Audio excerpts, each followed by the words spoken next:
Hello everyone, myself Samir Mishra, Director of Sublime Classes, Commerce Coaching Institute. Today we are going to start class 12th macroeconomics chapter, that is government budget and the economy. Government budget and the economy. In today's lecture we will discuss about what is government budget and what are the objectives of preparing government budget. So let us start. सबसे पहले बात आती है sir government budget क्या होता है, what is government budget. तो government budget के पहले हम बात करते हैं बजट क्या होता है। बेसिकली हम कह सकते हैं बजट, मैं नॉर्मल बजट की बात कर रहा हूं।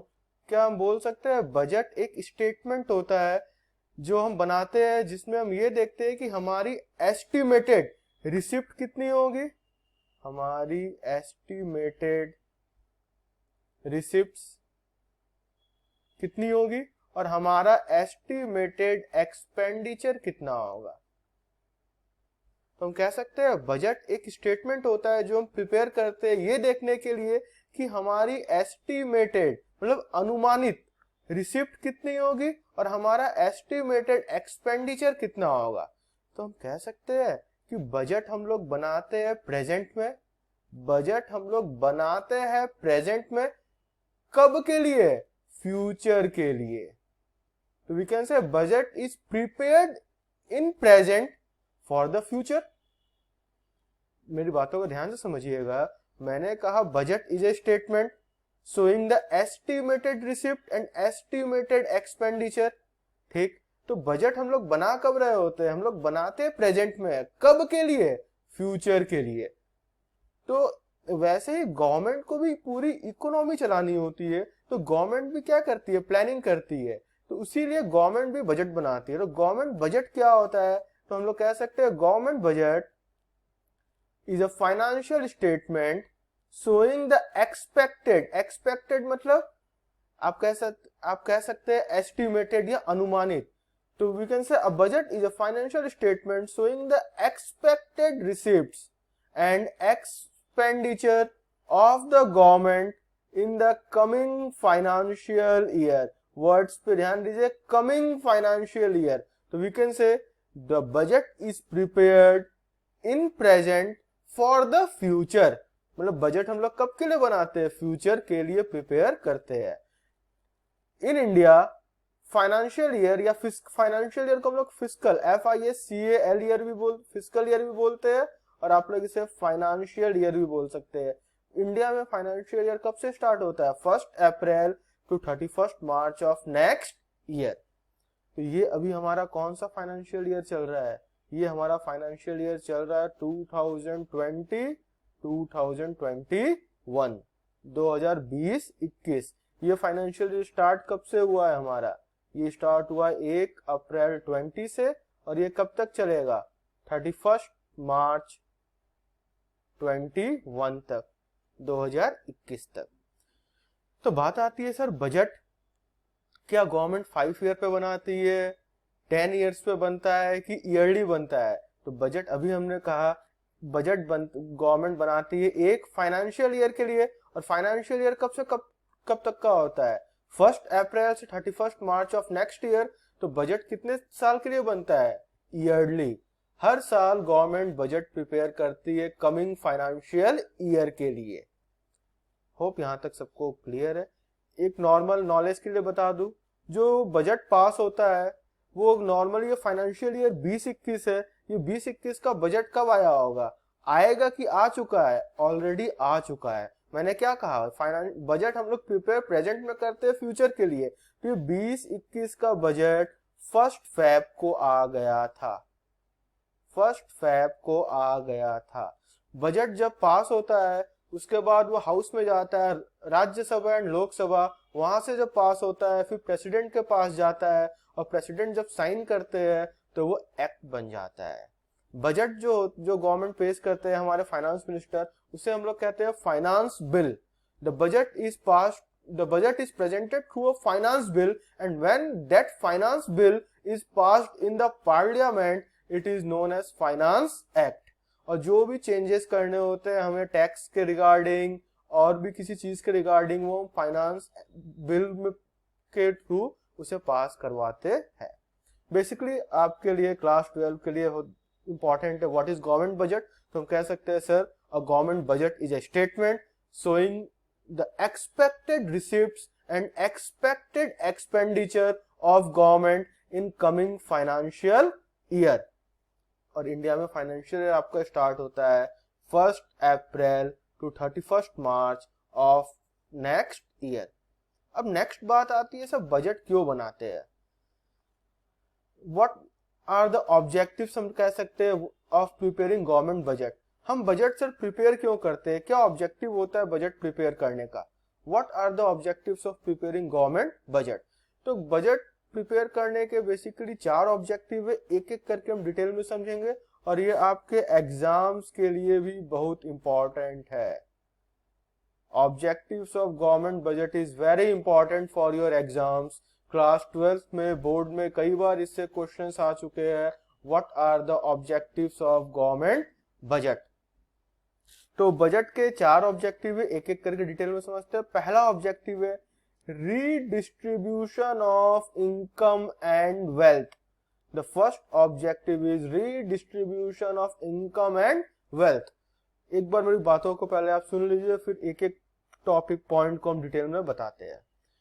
इंडिया में क्या लोगों की लेवल ऑफ इनकम सेम है? नहीं, किसी के पास पैसा ज्यादा है, किसी के पास पैसा कम है। लेकिन गवर्नमेंट के लिए क्या है, सब सारे लोग एक बराबर है। गवर्नमेंट को क्या करना है, सबकी वांट को भी फुलफिल करना है, सबको एक साथ लेके चलना है। इसीलिए गवर्नमेंट के पास सबसे बड़ा ऑब्जेक्टिव ये होता है कि वो लोगों के इनकम और वेल्थ को इस तरीके से रीडिस्ट्रीब्यूट करे ताकि जो इनइक्वालिटी ऑफ इनकम है उसको गवर्नमेंट रिड्यूस कर सके। खत्म तो नहीं कर सकती बट दे कैन रिड्यूस। तो इस पॉइंट को देखते हैं, redistribution of income and wealth. कह सकते हैं this is one of the most important objective of the government budget. The distribution of income and wealth is highly unequal in countries like India. India जैसे countries में जो income level है वो काफी unequal है। कुछ लोगों के पास बहुत ज्यादा पैसे है, कुछ के पास नॉर्मल है, कुछ के पास पैसे है ही नहीं। तो इंडिया में जो हमारा इनकम लेवल है वो काफी क्या है, अनइक्वल। ठीक, नेक्स्ट गवर्नमेंट फिर क्या करती है, गवर्नमेंट थ्रू फिस्कल टूल्स मतलब होता है financial tools. Government through fiscal tools of taxation, subsidies and transfer payment bring about fair distribution of income.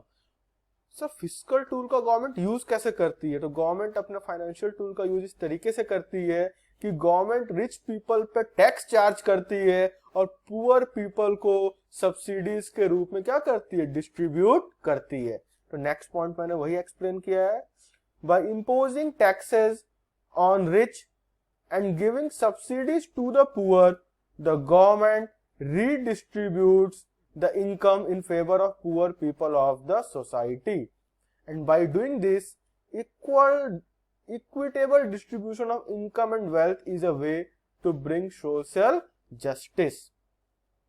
इसको शॉर्ट में समझिए, redistribution of income and wealth में आपको बस 3 चीज ध्यान रखनी है। पहला, क्योंकि लोगों की लेवल ऑफ इनकम अनइक्वल होती है, इसीलिए गवर्नमेंट का एक ऑब्जेक्टिव होता है कि वो इनकम को क्या करे, रीडिस्ट्रीब्यूट करे। इसके लिए गवर्नमेंट के पास फाइनेंशियल टूल्स होते हैं, टैक्सेशन और सब्सिडीज। गवर्नमेंट क्या करती है, रिच पीपल से टैक्स चार्ज करती है और पुअर पीपल को सब्सिडी के रूप में क्या करती है, डिस्ट्रीब्यूट करती है, ताकि इक्विटेबल डिस्ट्रीब्यूशन ऑफ इनकम हो सके। ठीक, नेक्स्ट गवर्नमेंट का जो ऑब्जेक्टिव है that is reallocation of resources. Reallocation को हम लोग बोल सकते हैं redistribution of resources. Redistribution of resources. अब गवर्नमेंट रिसोर्सेज को रीएलोकेट कैसे करती है और क्यों करती है? कई ऐसे सेक्टर्स होते हैं जहां पे प्राइवेट सेक्टर अपना पैसा इन्वेस्ट करना पसंद नहीं करते या अपना पैसा लगाना पसंद नहीं करते। क्यों? क्योंकि वो सेक्टर्स वैसे होते हैं जो उतने प्रॉफिट मेकिंग नहीं होते हैं। For example construction of roads, construction of dam, construction of bridge, park, ये सारी चीजें प्रॉफिटेबल नहीं होती, तो इसीलिए प्राइवेट सेक्टर्स इन जगहों पे पैसा इन्वेस्ट करना पसंद नहीं करते। लेकिन किसी भी इकोनॉमी के लिए जितना जरूरी मॉल है, होटल्स है, रेस्टोरेंट्स है, उतना ही जरूरी रोड, डैम और पार्क्स भी है। तो गवर्नमेंट क्या करती है, अपने बजट जब प्रिपेयर करती है तो अपने रिसोर्सेस को इस तरीके से रीएलोकेट करती है कि वो अपने फंड्स को उन जगहों पे इन्वेस्ट कर सके जहां पे प्राइवेट फर्म्स इन्वेस्ट करना पसंद नहीं करती। आइए इसे समझते हैं डिटेल में। Reallocation of resources, the government through it's budgetary policy reallocates resources so that social and economic objectives are met, ताकि गवर्नमेंट के सोशल और इकोनॉमिक ऑब्जेक्टिव्स दोनों फुलफिल हो सके। Private firms do not find it profitable to produce public goods like park, bridge, national defense etc. जितने भी private firms होते हैं वो उन गुड्स का प्रोडक्शन करना पसंद नहीं करते जो उनके लिए प्रॉफिटेबल नहीं होते। That is why government reallocates its resources and produces these goods which maximises social benefits. इसीलिए गवर्नमेंट अपने रिसोर्सेज को इस तरीके से रीएलोकेट कर या रीडिस्ट्रीब्यूट करती है कि वो उन गुड्स का प्रोडक्शन कर सके जो सोसाइटी के लिए क्या इंपॉर्टेंट है। नेक्स्ट आते हैं, नेक्स्ट ऑब्जेक्टिव होता है गवर्नमेंट का, that is economic stability. Next objective is economic stability. Economic stability क्या होता है सर? तो कोई भी कंट्री, ध्यान सुनिएगा मेरी बातों को, कोई भी कंट्री किसी कंट्री से ट्रेड करना पसंद कब करेगी? जब उस कंट्री की इकोनॉमी क्या हो, स्टेबल हो। Stable means there is neither much inflation nor much deflation, ना ही इकोनॉमी में बहुत ज्यादा इन्फ्लेशन हो ना ही बहुत ज्यादा डिफ्लेशन हो, उसे हम लोग कहते हैं स्टेबिलिटी। तो किसी भी इकोनॉमी के लिए या किसी भी गवर्नमेंट के लिए एक सबसे मेन ऑब्जेक्टिव ये होता है कि वो अपने इकोनॉमी को कैसे स्टेबल रखे ताकि वो दूसरे कंट्रीज से फ्रीली ट्रेड कर सके। तो नेक्स्ट ऑब्जेक्टिव है हमारा इकोनॉमिक स्टेबिलिटी। कह सकते हैं the government tries to prevent business fluctuations and maintain price and employment stability. Budget is used as an important policy instrument to correct the situation of inflation and deflation. Government budgets का use करती है inflation और deflation को control करने में। बात आती है सर कैसे करती है, तो इस टॉपिक को हम लोग डिटेल में डिस्कस करेंगे हमारे चैप्टर मनी एंड बैंकिंग में और aggregate demand and aggregate supply में। Next, by doing it government tries to achieve the state of economic stability। और जब इकोनॉमी स्टेबल रहेगा तो वो इंड्यूस करता है लोगों को इन्वेस्ट करने के लिए, और जब लोग इन्वेस्ट करते हैं तो नॉर्मल सी बात है हमारी इकोनॉमी क्या करती है, ग्रो करती है। रेट ऑफ ग्रोथ क्या होता है, इंक्रीज होता है। तो लास्ट लाइन में मैंने वही लिखा है, economic stability induces to invest and increase the rate of growth and development। तो ये था इकोनॉमिक स्टेबिलिटी। और लास्ट है मेरा गवर्नमेंट बजट का objective, that is managing public sector enterprises. Managing public sector enterprises, कई एंटरप्राइजेस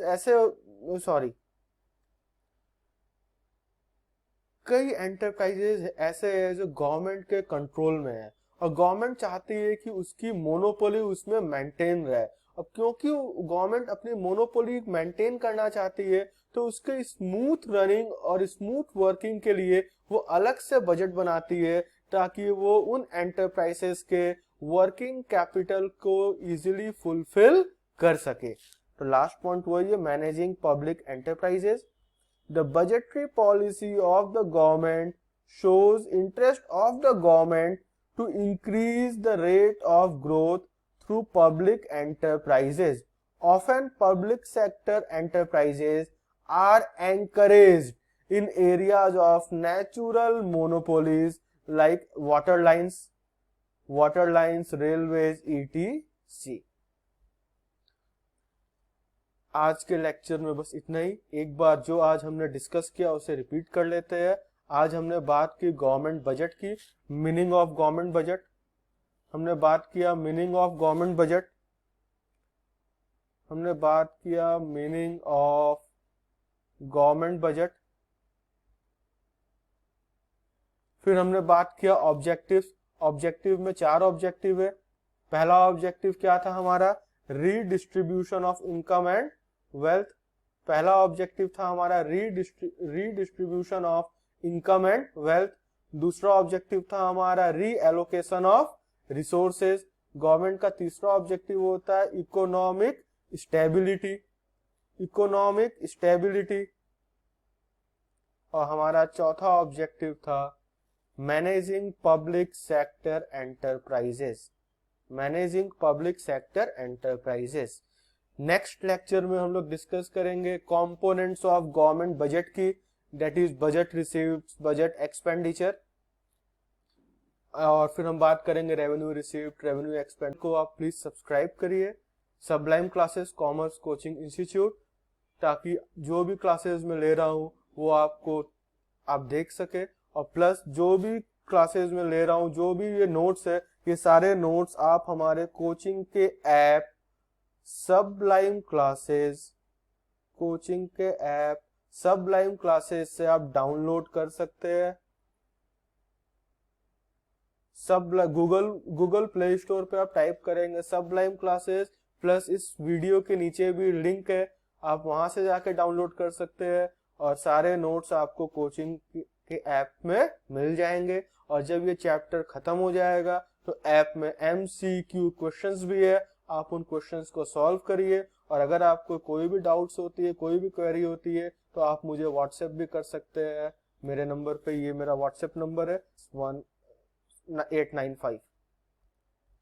नीचे आप देख सकते हैं मेरा व्हाट्सएप नंबर 9795766895 और 8299143713।